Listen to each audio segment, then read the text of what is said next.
Hello friends, मैं doctor आजाद शत्रु तिवारी।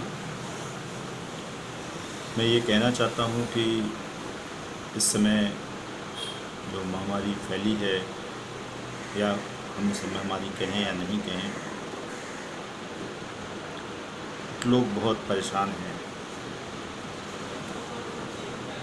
मैं ये कहना चाहता हूँ कि बीइंग मैं होम्योपैथिक प्रैक्टिशनर, कि किसी को भी बहुत घबराने की ज़रूरत नहीं है।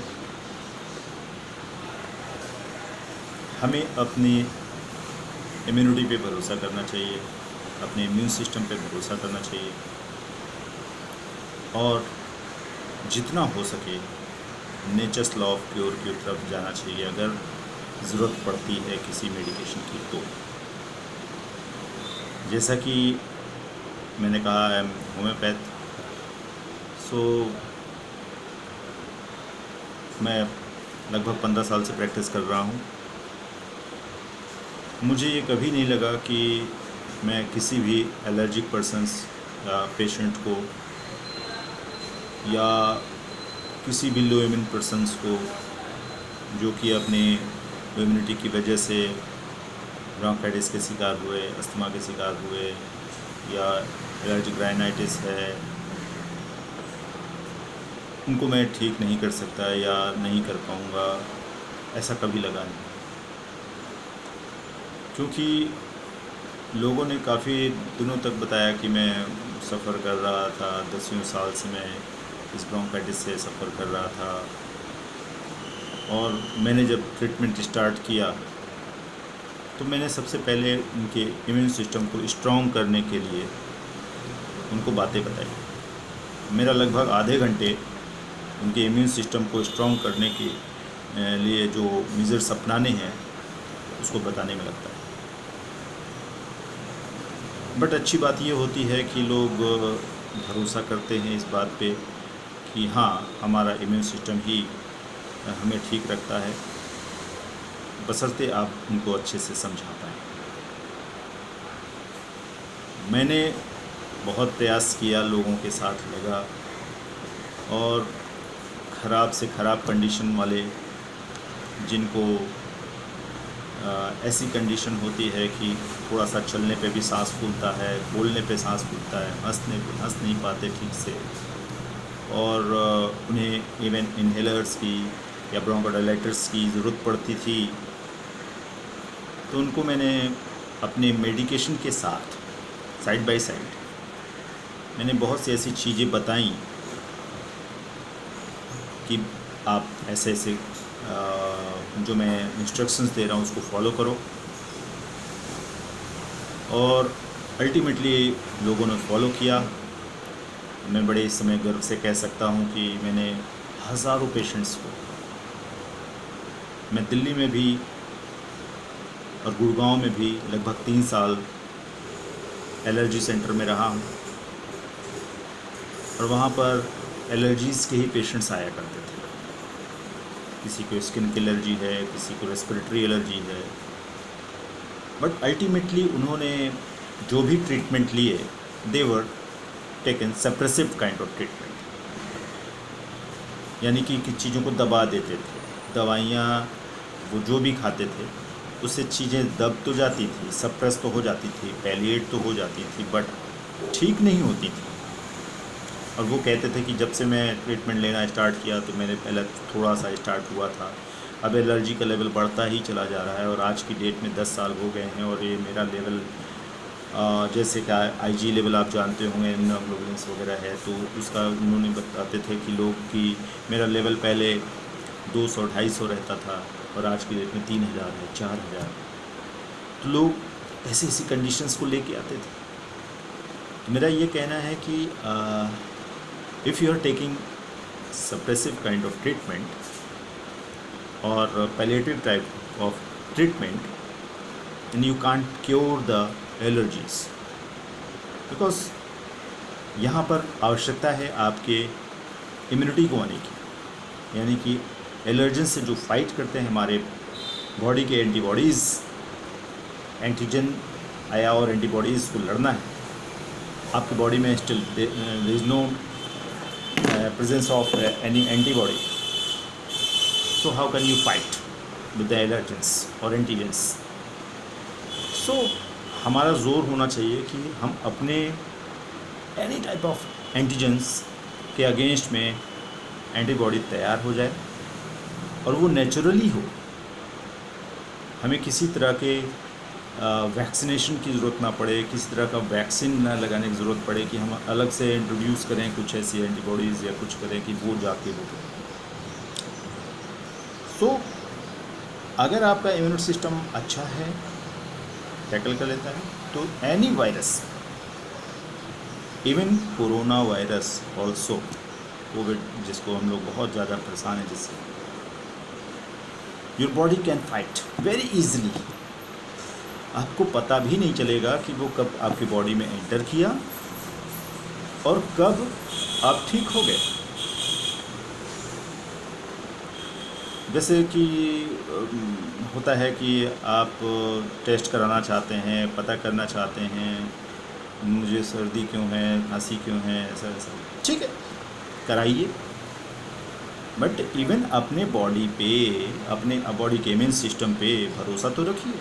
2 से 4 दिन आप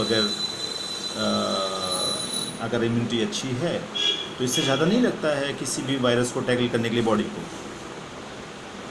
सो person has to do the regular exercises, yoga, take the fruits, citrus fruits also, juices, and don't take heavy meal at night. यानी सोते समय बहुत ज़्यादा खाना नहीं खाएं, रात में, दिन में खाएं खूब, because the need of the energy at the time when आप जब काम करते हो तभी तो आवश्यकता है। सो मेरा कहने का ये सीधे सीधे मतलब है कि स्टिल मैं I am 43 year old and I am doing regular exercises. Why? मैं किसी को बताने के लिए नहीं, या जनता को बताने के लिए नहीं, या पेशेंट्स को बताने के लिए नहीं, मैं सिर्फ अपने लिए करता हूँ, अपने इम्यून सिस्टम को स्ट्रॉन्ग रखने के लिए, जिससे कि मैं सर्व कर पाऊँ, लोगों को बता पाऊँ कि इसके फ़ायदे क्या हैं। And still I am not taking any allopathic medication for long time. बहुत समय से मैंने आज तक 15-20 साल हो गए होंगे मैंने एलोपैथी का ट्रीटमेंट नहीं लिया। लेना बुरा नहीं है। एक्यूट कंडीशंस कई बार ऐसी होती हैं जहाँ पर हमें एलोपैथीज़ का भी सहारा लेना पड़ता है, बट हर जगह नहीं। In every disease don't take the support of the allopathy. Allopathy is best, no doubt, but homeopathy or alternative science is also very best, because ये आपके इम्यूनिटी पे बहुत बैड इफ़ेक्ट या you can say side effect नहीं डालते। आपका immune system still same रहता है एंड रेदर ये इंक्रीज़ करता है with your particular body cell lines की इम्यून सिस्टम को स्ट्रॉन्ग करते हैं, जिससे उसको जिन एंटीजन से फाइट करना है वो पर्टिकुलर सेल ही उसमें इतनी क्षमता होती है या उसकी इम्यूनिटी इतनी स्ट्रॉन्ग हो जाती है by the our medicines or yoga exercises or any type of if you are taking antioxidants also like in a fruits and all. So this is sufficient. There is no need. So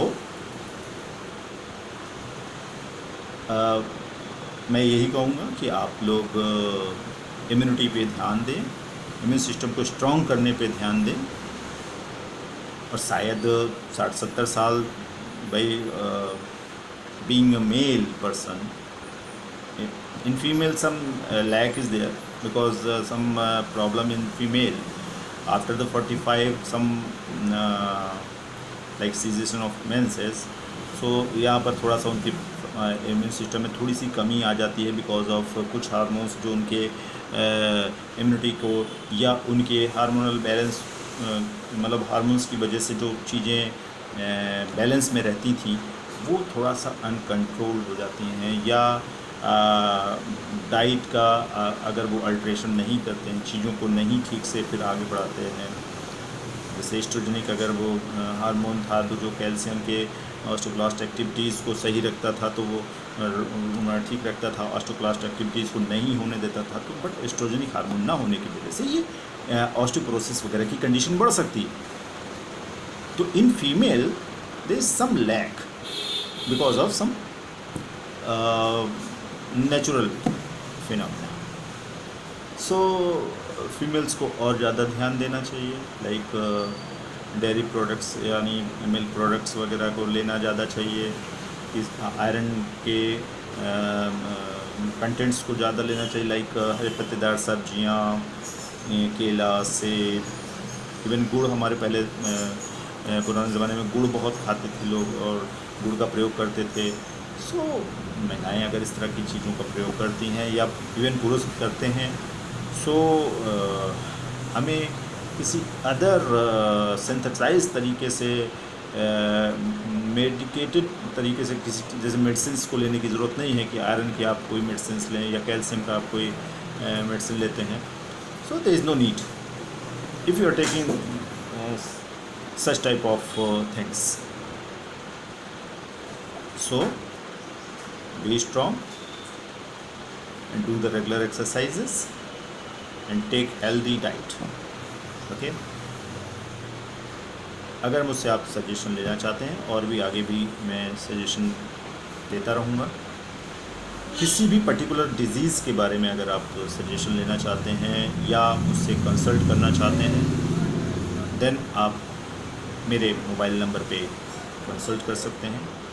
मेरा mobile number है 9984523009 9984523009। I'm always available for you and मैं यही चाहता हूँ कि अपना India इतना strong रहे, इतना स्ट्रॉन्ग बने कि कम से कम मेडिकेशन की आवश्यकता पड़े लोगों को और वो हेल्दी रहें, अपने जॉब को, अपने काम को परफॉर्म कर पाएँ। परफॉर्मेंस अच्छी होती है अगर आप हेल्दी रहते हैं और किसी तरह की बीमारी से आप ग्रसित नहीं हैं। देन आप लगभग 24 घंटे किसी और चीज़ को नहीं सोचते कि मेरी ये बीमारी है, चले मैं बीमारी की दवा करता हूँ या इलाज करवाता हूँ, या सफ़र कर रहे हैं या इरिटेबिलिटी है regarding your problems. So you can healthy and happy with the health. So performance अच्छी होती है और आप अपने किसी भी कार्य को अच्छे से संपर्क कर पाते हैं या परफॉर्म कर सकते हैं। So best of luck and keep in touch with me. If there is any need, I'll give you some support, or I give you consultation online, offline, or by the phone, anyway. Okay, thank you.